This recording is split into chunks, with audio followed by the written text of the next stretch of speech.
देखो last time हमने 23 question पढ़ा था, ठीक है। cos 2x by sine square x cos square x dx। Next question आपके पास 24 क्वेश्चन है। हमने इसको लेट कर लिया, यानी आई इक्वल आपको दे रखा है 3 cos x plus 4 by sine square x, ठीक है। यहाँ से हमें क्या करना है, ऊपर अपने पास मैक्सिमम पार्ट है, नीचे मिनिमम पार्ट, डिवाइड कर देंगे, ठीक है। जैसे हम पहले पढ़ते हुए हैं, यहाँ पर अपने पास बना 3 cos x by sine square x d x plus 4 को आउट किया 1 upon sine square x d x. Clear. देखो यहाँ से इसको क्या करें, कांस्टेंट वैल्यू को आउट कर लिया। जब भी अपने पास ऐसा फॉर्म हो cos x by sine square x या sin x by cos square x, तो एक पावर को तोड़कर अलग कर लेंगे, यानी 1 अपॉन साइन एक्स को अलग किया और एक पावर को इसके नीचे लगा देंगे, तो अपने पास एक फॉर्मूला बन जाएगा। जो फॉर्मूला अपने पास इंटीग्रेशन का क्या होता है, स्टैंडर्ड फॉर्मूला होता है, ठीक है। तो यहाँ पर अपने पास बना साइन स्क्वायर एक्स, इसको ऊपर ले जाए तो ये बनकर आएगा अपने पास cosec square x d x. Clear. देखो यहाँ से अपने पास कौन सा फॉर्मूला बनकर आएगा, 3, ये बना अपने पास कोसेक एक्स और ये बना अपने पास कोटेक्स डी एक्स प्लस 4 और cosec square x d x. Clear. देखो दोनों पार्ट अपने पास कैसे है, स्टैंडर्ड फॉर्मूले में जा रहे हैं, क्योंकि अपने पास कोसेक कोटेक्स जो पार्ट है वो अपने पास डेरिवेटिव का रिजल्ट होता है, ठीक है। प्लस माइनस एडजस्ट हो जाएगा। यहाँ पर भी ऐसे होता है अपने पास, ये कोसेक स्क्वायर एक्स जो है वो अपने पास डेरिवेटिव का रिजल्ट होता है, यानी अवकलन में रिजल्ट होता है। तो ये वाला पार्ट अपने पास किसके अकॉर्डिंग आता है, ये अपने पास माइनस के कोसेक एक्स का फॉर्मूला होता है, ठीक है, इंटीग्रेशन में, और प्लस के 4 और ये माइनस के कोटेक्स का फॉर्मूला है प्लस सी इंटीग्रेशन का अपने पास कौन सी स्थिरांक है। तो इसको हमने ऐसा लिख दिया माइनस के 3 कोसेक एक्स और माइनस के 4 कोटेक्स प्लस सी, यही आपका क्या है, इसका इंटीग्रेशन का रिजल्ट है। क्लियर। देखो नेक्स्ट अपने पास 9.2 है, जिसमें हमें क्या करना है, प्रतिस्थापन से समाकलन करना है, ठीक है। प्रतिस्थापन में हमें क्या करना है, कोई वैल्यू रिप्लेस करके लानी है। जैसे मान लो कि अपने पास कोई दो फंक्शन मल्टीप्लिकेशन में हो, ठीक है, तो उस केस में अपने पास जो रिजल्ट होगा वहां से एक पार्ट अपने पास किसी ना किसी अदर वेरिएबल में चेंज हो जाएगा और वहां पर वो क्या कहलाएगा, प्रतिस्थापन द्वारा समाकलन कहलाएगा। जैसे एक्सरसाइज अपने पास 9.2 है, उसमें अपने पास क्वेश्चन नंबर जिसका फर्स्ट दे रखा है वो आपको दे रखा है I equal x sine x square d x. देखो यहाँ से अपने पास प्रतिस्थापन तब लागू होगा जब अपने पास कोई ऐसा फंक्शन या ट्रिग्नोमेट्रिक फंक्शन हो, अलजेब्रिक हो, कोई भी पार्ट हो जो अपने स्टैंडर्ड फॉर्म को खोएगा, यानी अपने मानक रूप को खोता है, तो उस केस में अपने पास क्या जाता है, उसको हम प्रतिस्थापन द्वारा उसको मानक रूप में बनाते हैं या स्टैंडर्ड फॉर्म में बनाते हैं।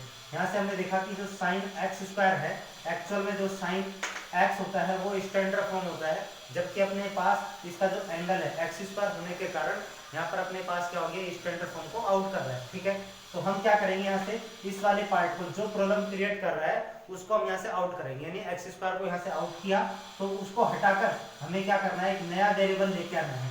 इस केस में अपने पास जो एक्स वेरिएबल है वो हटकर किसी दूसरे वेरिएबल में जाएगा, तो इस केस में अपने पास ये dx की जो वैल्यू है वो किस प्रकार से बन सकती है, dx बन सकता है डेरिवेटिव के अकॉर्डिंग, ठीक है। तो इस केस में हमें क्या करना है, जो यहाँ पर प्रॉब्लम क्रिएट कर रहा है उसको आउट करेंगे, ताकि अपने पास उसमें ऐसा एक पार्ट मौजूद होगा जिसका डेरिवेटिव करने पर उसमें कुछ ना कुछ डेरिवेटिव का रिजल्ट आपको जरूर मिलेगा, ठीक है। तो यहाँ से हमने देखा कि ये वाला जो पार्ट है अपने पास, अगर स्टैंडर्ड फॉर्म में इसको बनाए तो एक्स स्क्वायर को हम लेट कर सकते हैं, यानी पुनः मान लेंगे, पुनः माना x square equal t let कर लिया, ठीक है। और इसका हमें क्या करना है, डेरिवेटिव, ध्यान रहे यहाँ पर अपने पास इंटीग्रेशन में जब भी आप प्रतिस्थापन लागू करें उस केस में अपने पास उस पार्ट का क्या करेंगे, हम डेरिवेटिव करेंगे, यानी अवकलन करेंगे, ठीक है। तो यहाँ से अपने पास हम जनरली डेरिवेटिव कर रहे हैं, जैसा हमने e की पावर 3x के लिए लास्ट 9.1 के क्वेश्चन में देखा था। तो यहाँ से अपने पास एक्स स्क्वायर का क्या हुआ, 2x हुआ, x का क्या होगा, dx। क्लियर। जनरली डेरिवेटिव कर रहे हैं, x का dx, y का dy, z का dz और t का dt, ठीक है। इसी प्रकार से t है अपने पास, तो t का क्या होगा, dt हुआ। क्लियर। लेकिन यहाँ से अपने पास dx के साथ देखो क्या है, एक्स्ट्रा पार्ट x है, इसलिए हमारे पास 2 की हमें नीड नहीं है, आवश्यकता नहीं है, इसलिए इस पार्ट को हम यहाँ से आउट कर सकते हैं। तो x dx इक्वल हुआ 1/2 dt। क्लियर। तो यहाँ से अपने पास ये x dx तो गया 1/2 dt के साथ, और साइन एक्स स्क्वायर को हम लिख देंगे t, तो ये साइन t 1/2 dt बन जाएगा, ठीक है। यानी तब अपने पास जो i की वैल्यू बनेगी वो क्या बनकर आई, वो बना अपने पास sin t into 1/2 dt। Check कर सकते हैं यहाँ से जो वैल्यू है, देखो ये वाला एक्स स्क्वायर पार्ट अपने पास t के साथ चला गया, x dx चला गया 1/2 dt के साथ, इसलिए अपने पास पूरा पार्ट sin t 1/2 dt बन गया। अब यहाँ से ये वाला पार्ट कैसा है, कांस्टेंट वैल्यू, और इस कांस्टेंट वैल्यू को बाहर निकाल दो क्योंकि ये अपने पास इंटीग्रेशन का काम नहीं आएगा, इसलिए अपने पास ये बना sin t और ये बना dt। इस तरीके से हम देख सकते हैं अपने पास जो साइन है वो स्टैंडर्ड फॉर्म में पहुंच गया है, यानी t के स्थान पर x लगाए तो अपने पास क्या बन के आएगा, sin x बन के आएगा, यानी ये बना sin x। और sin x का जो अपने पास इंटीग्रेशन है वो क्या होता है, माइनस के cos x होता है, क्योंकि हमने ये वाला पार्ट पहले पढ़े हैं इंटीग्रेशन में और अपने डेरिवेटिव में। तो यहाँ से sin x जो पार्ट है वो किसका होता है, माइनस के cos x प्लस c होता है, ठीक है। तो यहाँ से अपने पास sin t है, तो ये क्या बनकर आएगा, माइनस के 1/2 cos t प्लस c बनकर आया। अब देखो पूरा जो वेरिएबल है कहां से चेंज हुआ था, x से। क्वेश्चन स्टार्ट हुआ x से, इसलिए टोटली क्वेश्चन एंड भी कहां से होगा, उसी फॉर्म में होगा जिस वेरिएबल में आपको दिया है। तो t की वैल्यू हम पुट कर सकते हैं यहाँ से, तो अपने पास जो i की वैल्यू है वो क्या है, माइनस के 1/2 cos और x स्क्वायर प्लस c, यही आपके इंटीग्रेशन का रिजल्ट है। क्लियर। देखो इसी का फर्स्ट क्वेश्चन का नेक्स्ट पार्ट अपने पास दे रखा है x root x square plus 1, ठीक है। तो इसका इंटीग्रेशन करते हैं, देखो किस प्रकार से करना है हमें। वैसे ही सेम प्रोसेस स्टैंडर्ड फॉर्म को जब भी अपने पास क्वेश्चन आउट करता है तो उस केस में हम इसका क्या करेंगे, प्रतिस्थापन द्वारा समाकलन करेंगे, यानी उसका हम अगेन उसको प्रतिस्थापित करके एक नए स्टैंडर्ड फॉर्म में बना के लाना है। तो x root x square plus 1 ये वाला पार्ट आपको दे रखा है और ये dx, ठीक है। तो देखो यहाँ से अपने पास क्या करें, जो रूट के अंदर पार्ट आ रहा है वो स्टैंडर्ड फॉर्म क्या होता है, रूट एक्स होता है, ठीक है। लेकिन अब जो पार्ट आ रहा है वो अपने पास क्या है, एक्स स्क्वायर प्लस 1 है, ठीक है। यानी स्टैंडर्ड फॉर्म को कहीं ना कहीं कौन खो रहा है, एक्स स्क्वायर प्लस 1 खो रहा है। इस वाले पार्ट को हमें बाहर निकालना है, ठीक है। दूसरा हमारा जो मोटिव है वो हमारा पास क्या है, जो रूट आता है उस रूट को हमेशा फ्री करने का प्रयास करेंगे हम, ठीक है। यानी रूट को फ्री करेंगे, और रूट अपने पास स्टैंडर्ड फॉर्म में अगर x दे रखा है तो ये तो एज इट इज रहेगा ये तो, और इसके अलावा कोई भी अपने पास वेरिएबल आया और उस पार्ट में कुछ ऐड हो रहा है, सब्ट्रैक्ट हो रहा है, डिवाइड हो रहा है, तो कोई भी पार्ट ट्रिग्नोमेट्रिक फंक्शन आया तो उसको हम क्या करेंगे, रूट से बाहर करेंगे ताकि हम उसके स्टैंडर्ड फॉर्म को बना सकें, ठीक है। तो यहाँ से अपने पास ये स्टैंडर्ड फॉर्म को गायब कर रहा है।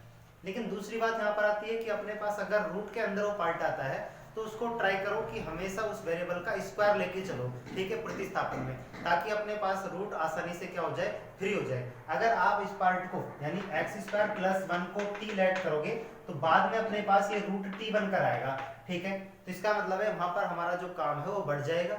इस काम को आसान बनाने के लिए हम क्या करेंगे, इजी बनाने के लिए इस वाले पूरे पार्ट को t स्क्वायर लेट करें ताकि ये रूट के अंदर क्या जाए, टी स्क्वायर जाए और ये रूट से क्या हो जाए, फ्री हो जाए। यानी हमारा कहने का मतलब ये है कि अगर रूट वाले पार्ट को हम कहीं एक ही वेरिएबल में लेते हैं तब अपने पास यानी वेरिएबल की पावर 1 से लेते हैं तो वो रूट में वापस जाता है, और हम हमेशा प्रयास करेंगे कि रूट वाले पार्ट को फ्री करें। तो यहाँ से अपने पास जितने भी रूट की वैल्यू है ट्राई करो कि उसको स्क्वायर में लेके चलो ताकि अपने पास रूट के अंदर वेरिएबल का स्क्वायर हो और रूट आसानी से क्या हो जाए, फ्री हो जाए, ठीक है। तो यहाँ से हम क्या करेंगे, इसको आउट करेंगे, और ऐसा पार्ट जब भी आप आउट करेंगे वहां पर आप देखना dx के साथ कुछ ना कुछ वैल्यू आउट होगी, या अगर नहीं होगी तो उसके साथ वो वैल्यू चेंज होकर आ जाएगी, ठीक है। तो यहाँ से हमने लिया x square plus 1 equal T square. यहाँ से टी स्क्वायर इसलिए लिया है तो कि ताकि अपने पास रूट के अंदर टी स्क्वायर बने और रूट से वो क्या हो जाए, फ्री हो जाए, ठीक है। तो यहाँ से इसका डेरिवेटिव करेंगे। देखो एक्स स्क्वायर है तो इसका हुआ 2x और x का हुआ dx, कांस्टेंट वैल्यू है, इसका डेरिवेटिव क्या होता है, 0, इसलिए अपने पास एज इट इज। और यहाँ टी स्क्वायर है, इसका हुआ क्या हुआ 2t, और अपने पास t का क्या हुआ dt। क्लियर। यहाँ से 2 से 2 आसानी से जा रहा है, कैंसिल हो गया, ठीक है। और दूसरा पार्ट अपने पास यहाँ से बचा x dx equal t dt। अब चेक करो आप कि x dx क्या इस फंक्शन के अंदर है, बिल्कुल है, यहाँ पर x है और dx, तो ये किसके अकॉर्डिंग चेंज हो जाएगा, t dt के अकॉर्डिंग रिप्लेस हो जाएगा, और ये पूरा पार्ट किस में जाएगा, टी स्क्वायर में जाएगा। तो अपने पास जो वैल्यू बनेगी आई की वैल्यू देखो क्या बनकर आई, इस वाले पूरे पार्ट को हम लिखेंगे रूट टी स्क्वायर, क्लियर। और इस x dx को टोटल को क्या लिखेंगे, टी dt। समझ आया। यहाँ से अपने पास इसको तो हमने लिख दिया एक्स स्क्वायर प्लस 1 को टी स्क्वायर, और अपने पास जो x dx था उसको हमने लिख दिया t dt। ठीक है, इस प्रकार से हमने इस वैल्यू को, पूरी वैल्यू को किस में चेंज कर दिया, एक अदर वेरिएबल t में चेंज कर दिया है। तो यहाँ से इसको रूट को फ्री हो जाएगा, तो यहाँ से अपने पास बना t इंटू टी और dt, और ये अपने पास t इंटू टी का मतलब क्या होगा, t स्क्वायर होगा और क्या होगा dt।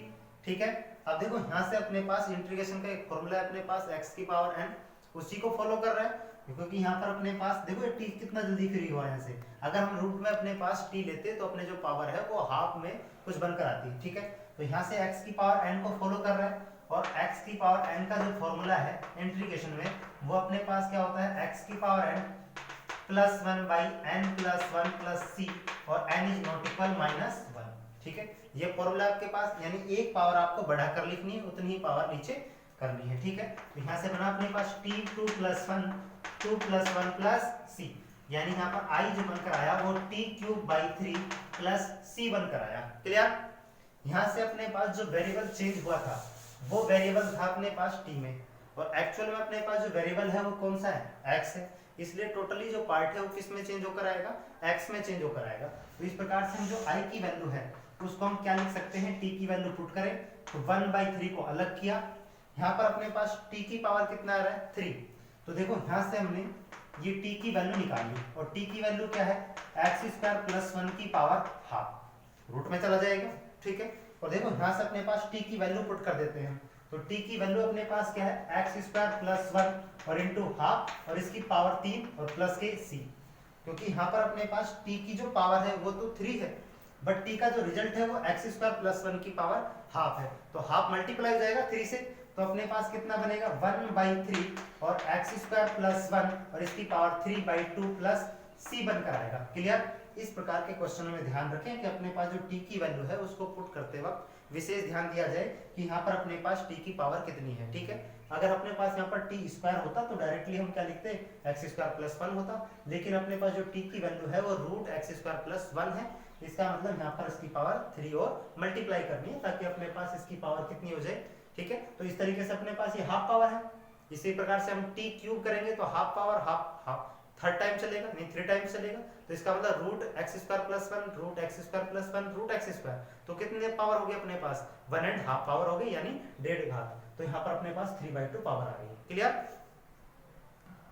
देखो नेक्स्ट क्वेश्चन आपके पास दे रखा है, वो आपके पास है a की power x minus sine x by a की पावर x कोस x। ठीक है, सेकंड का अपने पास क्वेश्चन है इसका, यहाँ से हम देखें तो सेकंड क्वेश्चन का फर्स्ट पार्ट पढ़ रहे हैं, ये आपके पास रखा है e की पावर x माइनस के साइन x बाई e की पावर x प्लस के कोस x इंटू dx।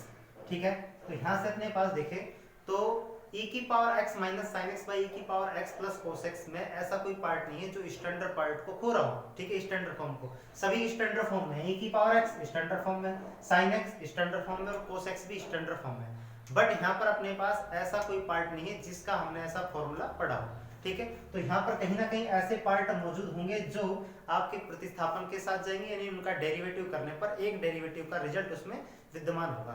जैसे हमने क्या अपने पास sin x था, तो sin x को अगर हम लेट करें तो cos x उसका क्या होगा, डेरिवेटिव का रिजल्ट होगा।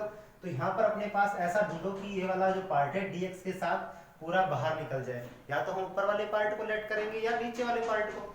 तो देखो यहाँ से अगर मान लो ऊपर वाले पार्ट को हमने लेट किया e की पावर x माइनस के sin x, इसको लेट करें तो अपने पास यहाँ पर देखो क्या बनकर आया, मान लो इसको t लेट कर लिया। ठीक है, तो यहाँ से अपने पास e की पावर x का e की पावर x और sin x का हो गया cos x और dx इक्वल dt। ठीक है, लेकिन बट कंडीशन है, ऐसा तो dx के साथ है ही नहीं, dx के साथ क्या है, e की पावर x माइनस के sin dx जाएगा, जबकि यहाँ पर अपने पास e की पावर x माइनस के cos x है। ठीक है, इसका मतलब ऊपर वाले पार्ट को हम मान नहीं सकते हैं, क्योंकि मानेंगे तो अपने पास ये वाला पूरा पार्ट dx के साथ नहीं जा रहा है। अब नीचे वाले पार्ट को ट्राई करो, देखो नीचे वाले पार्ट को ट्राई करोगे तो e की पावर x का e की पावर x और cos x का क्या हो जाएगा sin x। इस प्रकार से अपने पास ये पूरा पार्ट dx के साथ आउट हो रहा है। ठीक है, तो हम किसको लेट करेंगे इस वाले पार्ट में से, हम लेट करेंगे नीचे वाले पार्ट को, ताकि वो अपने पास dx के साथ वैल्यू को आउट कर दे। तो e की पावर x प्लस के cos x equal t let कर लिया। देखो यहाँ पर अपने पास t स्क्वायर या लेट करने की जरूरत नहीं है, क्योंकि अपने पास रूट के अंदर ऐसा कोई पार्ट नहीं है। ठीक है। तो यहाँ से अपने पास इसका डेरिवेटिव करना है, याद रखना इंटीग्रेशन करते वक्त जो प्रतिस्थापन आप कर रहे हो उसका हमें क्या करना है, ऑलवेज, यानी इस पूरे पार्ट का हमेशा ही डेरिवेटिव करना है। क्लियर। तो इसका e की पावर x का e की पावर x और cos x का होता है माइनस के sin x, और x का हो गया dx और t का हो गया dt। ठीक है, देखो चेक करो यहाँ से अपने पास dx के साथ ये पूरा पार्ट आउट हो रहा है, ठीक है, और ये पूरा पार्ट किसके साथ निकल रहा है, dt के साथ निकल रहा है। इस तरीके से हम कह सकते हैं कि अपने पास अगर किसी एक पार्ट को लेट करने पर दूसरा पार्ट dx के साथ जाता है तो इस प्रकार से जो प्रतिस्थापन है वो उचित प्रतिस्थापन होगा। ठीक है, तो यहाँ से हम वापस अपने पास जब i बनेगा तो वो क्या बनकर आया अपने पास, देखो ये वाला पार्ट तो किसके साथ गया, dt के साथ, और ये वाला पूरा पार्ट किसके साथ गया, t के साथ। तो इस प्रकार से अपने पास आपने देखा यहाँ पर 1/t dt बन रहा है। ठीक है, तो 1/t का मतलब है 1/x, और 1/x किसका आउटपुट है डेरिवेटिव में, log x का है, यानी हम इंटीग्रेशन अगर पढ़ें तो ये अपने पास किसका हो गया, log mod t plus c, इसका क्या होगा, आउटपुट होगा। और t की वैल्यू अगर हम पुट कर दें तो ये अपने पास इंटीग्रेशन क्या हुआ, log, और ये बना अपने पास e की पावर x प्लस के cos x प्लस c, यही इसका रिजल्ट होगा। क्लियर। देखो नेक्स्ट क्वेश्चन आपके पास क्या दे रखा है, नेक्स्ट क्वेश्चन आपके पास है e की power x by root 1 plus e की पावर x। ठीक है, इसका सेकंड पार्ट है e की power x by root 1 plus e की पावर x dx। देखो सेम प्रोसेस में अपने पास स्टैंडर्ड फॉर्म में दे रखा है दोनों पार्ट, बट यहाँ पर पहला जो नीचे वाला पार्ट है वो स्टैंडर्ड पार्ट को खो रहा है। रूट के अंदर अपने पास आ गया 1 प्लस e की पावर x, यानी इसको हमें आउट करना है, और आउट हमने लास्ट टाइम में देखा कि उसका हमें स्क्वायर करके, यानी स्क्वायर के पार्ट में ही उसको आउट करना है ताकि अपने पास रूट वाले पार्ट वापस नहीं बने। ठीक है, तो इसको क्या करेंगे भाई, हमें इसके स्टैंडर्ड फॉर्म को बनाना है, तो 1 प्लस e की पावर x को क्या लेट कर ले, t स्क्वायर, इसका डेरिवेटिव करेंगे 1 का 0, e की पावर x का e की पावर x, और x का क्या हुआ dx, t स्क्वायर का हुआ 2t और t का हुआ dt। क्लियर। तो देखो e की पावर x dx तो किसके साथ चला गया, 2d dt के साथ चला गया। ठीक है, और ये पूरा पार्ट किसके साथ चला गया, t स्क्वायर के साथ। तो अपने पास जो i बनेगा वो क्या बनकर आया, 2t dt by root t square, यही तो बनकर आया। ठीक है, देखो पूरा पार्ट ये t स्क्वायर के साथ चला गया और ये पूरा पार्ट 2t dt के साथ। ठीक है, तो यहाँ से अपने पास ये बनकर आया, 2 को अगर बाहर निकाल ले तो t dt बाई ये हुआ t, और t से यहाँ t कैसा जाएगा, कैंसिल, तो अपने पास बन के आया 2 dt, और dt का क्या होता है, t होता है, आपने देखा पहले भी, t प्लस c। तो यहाँ से अपने पास हम t की वैल्यू पुट कर सकते हैं। तो देखो अपने पास t की वैल्यू क्या बनी, ये बना 2, और यहाँ से हम t की वैल्यू निकालें तो t इक्वल हुआ रूट e की पावर x प्लस 1। ठीक है, तो हम यहाँ पर t की वैल्यू पुट कर सकते हैं, e की पावर x प्लस 1 और प्लस के c, यही आपका इंटीग्रेशन का रिजल्ट है। क्लियर।